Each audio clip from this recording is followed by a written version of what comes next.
بسم اللہ والصلاة والسلام علی رسول اللہ صلی اللہ علیہ وسلم۔ آخری 10 صورتوں کی الفاظ کی درستگی کا سلسلہ جاری و ساری ہے۔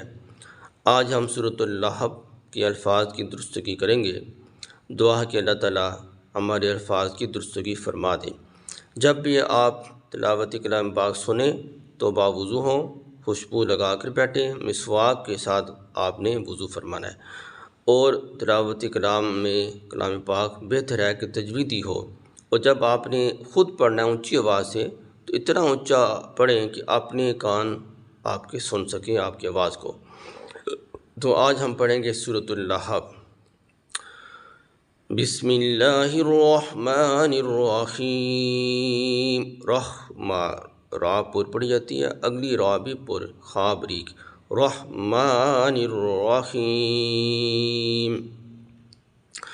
تبت یدا ابی لہب وتب۔ تبت با پر شد ہے، تا بریک ہے۔ تبت یدا پر مد ہوگی، تھوڑا سا لمبا ہوگا۔ ابی لہا، لہا ہا سینے سے آواز نکلے گی، تھوڑا سا جھٹکا ہوگا۔ لہبیوں نا، وتب یہ با حروف قلقلہ میں سے ہے، ہلا کے پڑھا جاتا ہے۔ وتب، تبت یدا ابی لہب وتب۔ با کی آواز دوبارہ لوٹے گی، یہ با کے اوپر شد ہے، وقف کریں گے تو وہ دوبارہ آواز لوٹے گی، با کو ہلا کے پڑھیں گے۔ وتب ما اغنی عنہ مالہ وما کسب۔ با کے اوپر جزم پڑھیں گے، کسب۔ ما اغنی، غین پر پڑھا جاتا ہے۔ ما اغنی عنہ مالہ وما کسب سیصلی نارا،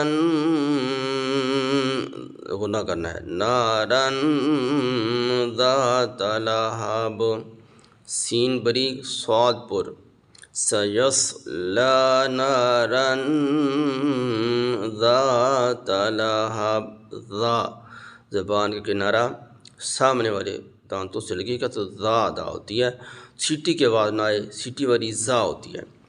ذات لہب سیصلی نارا ذات لہب وامرأتہ، را پر پڑھیں گے، وامرأتہ حمالۃ الحطب۔ تو موٹا پڑھا جاتا ہے، سبز حروف میں یہ شامل ہوتا ہے، اس کی وضاحت کی جاتی ہے کہ یہ حرف موٹے حروف میں ہے۔ حمالۃ الحطب فی جیدہا حبل من مسد، غنہ کرنا ہے، خا بریک پڑھی جائے گی۔ فی جیدہا حبل من مسد۔ دعا کہ اللہ تعالیٰ توفیق عمل نصیب فرمائے۔